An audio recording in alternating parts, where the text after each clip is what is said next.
지금 말씀을 다 이렇게 받아들이면 그녀의 작품들은 다 다른 얼굴과 그 매체에 맞춰서 다른 색깔들을 갖고 있다. 단 SF라는 동일한 아이덴티티를 가지고 있다. 그렇죠.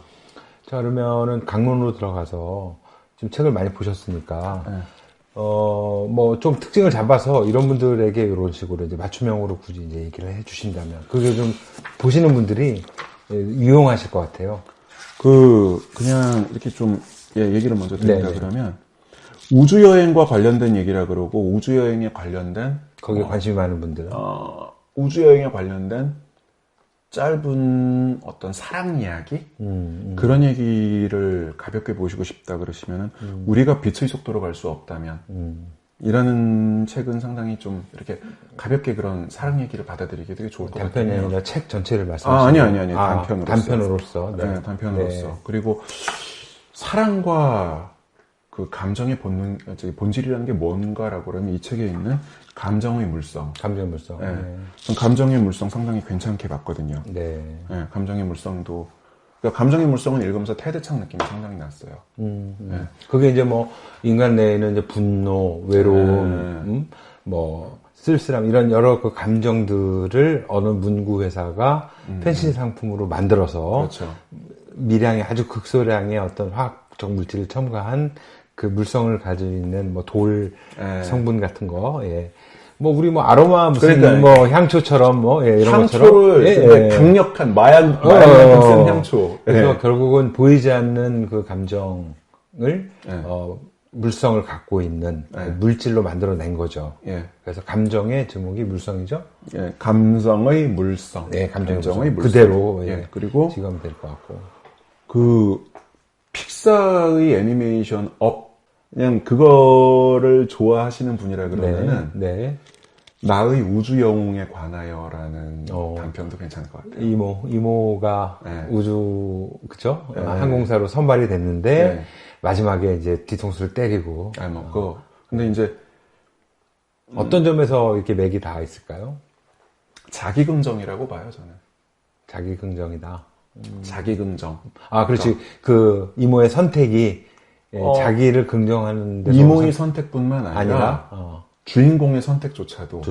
그러니까 등장인물들의 모든 선택이 자기긍정이었다. 자기긍정이었다. 네, 저는 그렇게 봐요. 그 얘기는 업이라는 영화도 이제 자기긍정의 끝판왕인가 보네요. 업은 보는 분들마다 좀 해석의 여지가 좀 다양히 하지만 저는 그 영화를 그렇게 봤어요. 제목이 일단 업이네. 제가 이 소설 전체에서 제일 좋아했던 거는 역시 관내분실. 관내분실을 가장 좋아하셨군요. 관내분실 정말 좋아했고 그 못지않게 좋았던 게 그 스펙트럼. 스펙트럼이라고 하는 얘기는 그냥 다른 게 아니라 영생이라는 게 뭔가에 대해서 그리고 살아있다는 게 뭔가라는 거에 대해서 다시 한번 생각을 해보는 스펙트럼이 외계에서 그 아까 색으로 이해하는 외계인의 이야기인데 계속 루이가 계속해서 저기 오니까 제가 지금 제목을 까먹은 소설이 있어요. 제목을 까먹은 단편이 있는데 이것도 오래된 단편인데 제목이 그들은 영원히 산다라는 단편이 있어요. 외계인이 지구에 와요. 근데 오지게 오래 사는 거예요. 그래가지고 도대체 너의 영생의 비밀은 뭐니? 그랬더니 그 외계인이 한다는 말이 이거 다 얘기하면 스폰데. 그래도 그 너의 영생의 비밀이 뭐니? 그랬더니 나 영생 안 하는데? 나 그렇게 오래 산다고 생각 안 하는데? 그래가지고 그래 그러면은 나는 지구인의 입장에서 네가 왜 오래 사는지를 탐구해보고 싶어. 우주선 타고 날아가요. 그 행성으로? 가다가 사고를 만나가지고 다른 행성에 추락한 거예요. 근데 그 행성에서 외계인을 만나요.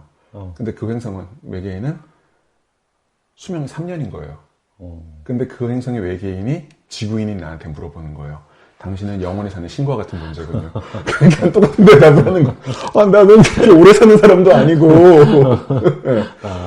그런 소설이 있어요. 이제 그런 소설인데, 거기 나온 소설과 되게 아이디어를 같이 해요. 그러니까 제가 이런 말을 드리는 건 정말 외람된 말씀인데, 뭐, 음악계에서 그런 말씀 하신다면서요. 나올 수 있는 음악은 다 나왔다. 네. 네. 근데, 근데 SF의 소재에 있어서도 나올 수 있는 소재는 저는 뭐 거의 다 나왔다고 근데 봐요. 저는 스펙트럼은 뭐 솔직히 조금 그 이견이 있는 게 스펙트럼에서 얘기하고 싶었던 건 저는 오히려 더 많은 비중을 차지하는 거는 아까 기호학 얘기하셨잖아요. 그쵸. 그거죠. 저는 그게 훨씬 더 큰 이야기라고 저는 그러니까 느꼈거든요. 그 리처드 도킨스가 이기적 유전자론에서 그 얘기도 하려고 했던 거고 맞아요. 이기적 유전자론에서 맞아요. 이제 맞아요. 유전자가 있는데 계속해서 인간 세계에서는 유전자보다 더 강력한 게 뭐다. 그러면서 인간이 만든 밈이라는 거다. 그러면서 이제 말도 새로 만들어내죠. 그 밈이라고 하는 것 자체를 계속 어떤 식으로 풀어내느냐라고 했는데 이 부분에 있어서 그걸 되게 잘 만들어낸 거예요. 그러니까 뭐 종교적인 얘기라서 조금 좀 조심스럽습니다만은 달라이라마의 환생 같은 경우도 어떻게 본다 그러면 저는 그런 연장선상에 있는 거잖아요. 우리는 죽어보지 않았기 때문에 죽었다가 아니라 죽어보지 않았기 때문에 환생이 있는지 없는지 모르죠. 하지만 있다 할지라도 우리의 인식 밖에서는 날아가 있고 근데 그 달라이라마가 가지고 있었던 전통과 의식과 이런 것들은 지금도 계속 퍼져나가고 있는 거거든요. 근데 스펙트럼에서 그거와 렐러번트를, 그러니까 연관성을 어떻게 지어서 연결을 해야 될까요? 그러니까 스펙트럼의 내용을 조금 말씀드린다 그러면은 외계인이 외계 행성에 불시착했는데 그렇지. 어떤 외계인이 주인공을 계속 관찰을 하죠. 그렇죠. 주인공을 계속 관찰을 하는데 그 관찰하는 외계인이 죽어버리고 그렇죠. 그러면 그 죽어버린 외계인이 장례식을 치르는데 장례식을 치르면은 또 다른 꼬맹이가 나와서 똑같은 이름을 갖고 나는 그와 복제된 존재다. 그 장면을 잡으시는구나. 그런 식으로 봤을 때 이런 밈이라고 하는 소재를 그리고 영생에 대한 인간의 희구라든지 그런 소재를 이렇게 재밌게 잡아낼 수 있겠구나. 그렇죠. 그 말씀은 1세대 루이, 2세대 루이, 3세대 루이가 있다면 지인이 유전자가 전승되는 것이 아니라 그렇죠. 밈이 전승이 되는 거라고 해석을 하시는 거군요. 그렇죠. 그러니까 사견이라고 하면 안 되죠. 이게 사견의 그 견자는 개견자예요. 뇌피셜입니다. 네. 저는 민족의 발명품이라고 생각하거든요. 와, 또 센 얘기를 또 하시네. 네, 저는 민족의 발명품이라고 생각을 하거든요. 그러니까 그 민족 개념 이론에 있어가지고 객관론이냐 주관론이냐의 대립이 좀 있는데, 그러니까 극단적으로 이런 거예요. 뭐 특정인을 얘기해서 좀 죄송합니다만은 샘 오츄리는 지금 우리나라에 왔을 때 같은 민족이라는 개념은 못 느끼겠죠. 하지만은 샘 오츄리가 아이를 낳고 대한민국에서 혼혈된 아이를 낳고 그 자손이 몇 대를 거쳐 나간다 그러면은 자연스럽게 그 아이는 대한민국의 한 민족이라고 생각을 하겠죠. 그러면 이거는 주관적으로 내가 대한민국 민족이다라고 하는 느낌을 가지는 순간부터 어떻게 보면은 민족이다 그렇게 느끼지 않겠냐는 거예요. 제가 이 말씀을 드리는 게 뭐냐면은 이게 유전자에 새겨져 있을 리가 없잖아요. 밈은 지인보다 훨씬 더 강력하다고 저는 생각을 해요. 그러니까 그 유전자의 단일성이라고 하는 걸 따진다 그러면은 어떻게 보면은 밈이 가지고 있는 힘은 유전자가 가지고 있는 힘보다 더 강력할 수 있는데 거기다 또 밈이 또 무서운 건 해석이 무서운 거잖아요. 근데 그런 모든 것들을 여기서 그냥 어떤 우화로서 딱 보여주고 있다는 게 너무도 신선했던 거예요. 물론 제가 받아들였습니다. 뭐 그냥 곁다리로 말씀드린다 그러면은 색깔로 의사소통을 하는 외계인에 대한 그 설정은 좀 낡은 거긴 해요. 그런 얘기는 많이 있었던 거고 이렇게 그랬는데 그런 좀 이렇게 좀 제가 격하에서 얘기하는 낡은 소재를 가지고 이런 식으로 표현을 한다는 것 자체가 상당히 신선했고 보시는 우리 독자분들을 위해서 한 말씀 드리고 가는데 저하고 비슷한 눈높이를 가지고 초급 계신 분들은 그냥 읽으셔도 되게 감동이 있습니다. 예, 이렇게 깊이 밈까지 안 가더라도요. 저는 저 나름대로 그 감동을 느꼈기 때문에 재미와 감동이 있다는 거를 한번 짚고 넘어가고 싶고요. 말씀 나온 김에 한 말씀 드리면은 그 시간여행 SF 중에서 셰익스피어를 현대로 데려오는 SF가 있어요. 아, 그런 것도 있어? 근데 셰익스피어 데려와서 뭘 하지? 영화도 있었지 않았나? 그러니까 그게 아니라 이제 되게 짧은 단편이에요. 근데 셰익스피어가 그 현대로 와가지고 영문학 수업을 들어요. 근데 셰익스피어가 자기 수업을 듣는 거예요. 그래가지고 이제 액자식 구성으로 셰익스피어가 왔다. 그래가지고 어떻게 했어요? 막 셰익스피어를 전공하는 교수가 어떻게 했어요? 그랬더니 야 네가 셰익스피어 낙제점 줬어. 그래서 걔 다시 자기 세계로 갔어. 이런 게 나와요. 그러니까 제가 이제 말씀드린 건 뭐냐면은 꿈보다 해몽. 오케이. 예, 보는 사람의 해석이 중요하니까. 예. 그럼요. 예. 그리고 21세기의 트렌드에 정말 잘 맞췄다 싶은 거. 뭐 아까 말씀드렸던 트랜스 휴먼이라든지 이런 거에 있어서 정말 잘 맞추고 제가 야, 이 뻔한 얘기 여기까지 이렇게 만들어낼 수 있구나. 관내 분실, 가족주의, 트랜스 휴먼 다 있어요. 다 있어요. 네. 그런데 잘 썼어요. 오케이. 정말 잘 썼어요. 이거는 소설을 안 읽고 드라마 좋아하신다 그러는 분이라 그러면 아까 말씀드렸던 블랙미러. 제가 다른 거는 추천을 안 드리는데 오케이. 블랙미러 시즌 두 번째, 세 번째는 진짜 강력하게 추천을 드려요. 아마 이 에피소드도 매우 좋아하실 거예요. 오케이. 이 소설도. 예. 그 뻔한 소재를 하드 SF적인 측면에서 다 설명을 해가지고 그래가지고 사람들 알아듣기 쉽게 하면서 마지막에는 따뜻한 가족주의로 가는 그런 소설이고요. 그리고 오케이. 또 여기에 테드 창의 그 사실적 진실과 감정적 진실이라는 소설이 있거든요. 그거 좋아하신다 그러면 이것도 상당히 좀 추천할 만하죠. 오케이. 예. 네. 이제 뭐 전문가 얘기는 들으셨고 전문가는 아니고요. 또 저도 이제 이제 하나 선생님 추천을 좋아하실 하자면 만한 거. 예. 조마조마했습니다. 제가 좋아했던 거를 꼽으시면 이제 할 말이 없을 텐데 너무 천만다행히 정말 다행히 제가 하나를 꼽은 게 안 나왔어. 그래서 너무 기쁩니다. 혹시 순례자들? 아니요. 공생가설? 공생가설에서 네. 제가 아무래도 이제 그 본격 문학 쪽에 이제 있고 이제 문과적인 감성이 이제 있는 사람이잖아요. 저는 정말 여기서 굉장히 감탄을 넘어서서 감동 비스무리한 것까지 한 이유가 누구나 생각하는 거. 7살 이전의 기억이 왜 이렇게 안 나는 거지? 2살 때, 3살 때 기억이. 누구나 한번 좀 생각해 볼 수 있는 소재잖아요. 저는 이런 말 좀 기억나요? 3살 때 동네 아줌마한테 뺨 맞아가지고 너무 울었던 기억이. 어쨌든. 독자 여러분 중에서 여기 앞에 계신 우리 염 선생님과 달리 저처럼 나는 7세 이전에 그 기억이 안 난다. 나 궁금하다. 왜 그런지 모르겠다. 이런 거에 대해서 의문을 가지시는 분이 계시다면 공생가설을 저는 강력하게 추천을 하고 싶습니다. 너무 재밌었어요. 저는 빠져들었어요. 다른 건 이제 이해를 하면서 머리를 이해하면서 감탄을 했다면 얘는 그냥 읽는 순간에 그냥 이해력을 떠나가지고 그 내용에 빠져드는 거 아시죠? 예. 감정 몰입이 된다. 그건 엄청 잘 쓰죠. 예. 몰입이 됐었어요. 그리고 나중에 막 밀려오는 그 감동, 뭐 설명할 수 없는 감동이 있었어요, 저는 찬반으로 딱 나눈다 그러면, 저는 개인적으로 유물론자라서. 그래서, 거기서 좀 갈리네, 결이. 그러니까 이게 환생과 관련한 자주 나오는 소재 중에 하나잖아요. 그렇구나. 네, 그래가지고. 그래서 당신이 그래서 작가가 못 되는 거야. 비평을 하고, 해석을 해도, 이게, 뭐 작가가 다 그런 건 아닌데, 우리 김초엽이라는 친구가, 난 정말 존경스러워요. 진짜 한마디로. 나이를 떠나서, 성별을 떠나서, 다 떠나서. 근데 오늘 방송을 통해서 크게 하나 얻은 게 있다면, 그녀의 그 백그라운드를 이해를 많이 했고, 선생님 말씀해 주셔서, 정말 치열하게 썼구나. 그 치열함이 우리가 이제, 우리 뭐 글쟁이들, 뭐 골방에 들어가서 어쩌고, 그런 치열함과는 차원이 다른 환경과 정말 상황 자체에서 오는, 그렇죠. 원초적 치열함을 가지고 쓰는 작가구나. 좀 찐하네요, 좀. 그런 면에서 조금 말씀을 드릴 게, 그러니까 제목이 광장이에요. 네. 광장과 원통 안의 소녀. 원통 안의 소녀인데, 천선란 작가 지난주에 말씀드릴 때, 청소년 입문용이라고 얘기하셨잖아요. 네.